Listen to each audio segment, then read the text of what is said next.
জীবন যেখানে যেমন এই এলাকার মানুষ সবাই দেখছি মাঠে নিয়ে ব্যস্ত। সবাই ধান কাটাকাটি, কেউ সার দিচ্ছে জমিতে, কেউ ভুট্টার বীজ বুনছে, হ্যাঁ, কেউ গরু চড়াচ্ছে। মানে মাঠ কেন্দ্রিক জীবন ব্যবস্থা এখানে।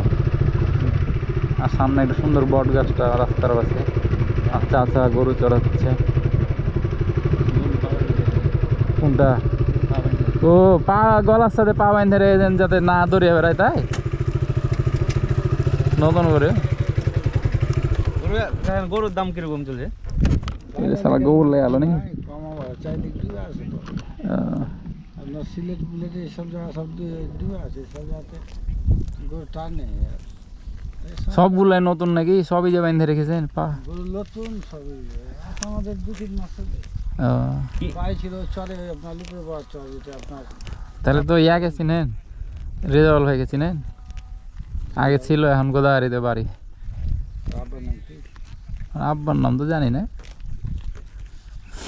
মানে আপনার কিনা গরু না বাড়ির গরু এগুলো? এই ইসে উঠে যাবে গ্রামে নাকি? হ্যাঁ, এটা আপনার একবারে মোল্লা পাওয়া যাবে। ও পাকাতলা। ঠিক আছে, আসসালামু আলাইকুম।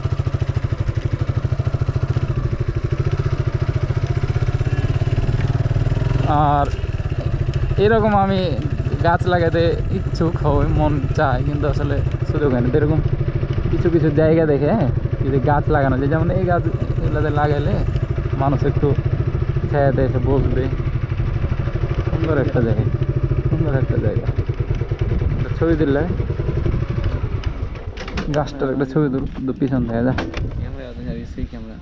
ভাই ওই ফোনে ওই দূর থেকে গাছটার ছবি লিখি। এই গরু হুন্ডা হান্ডা হেলমেটটা তো না, আমি থাকি, সমস্যা কি।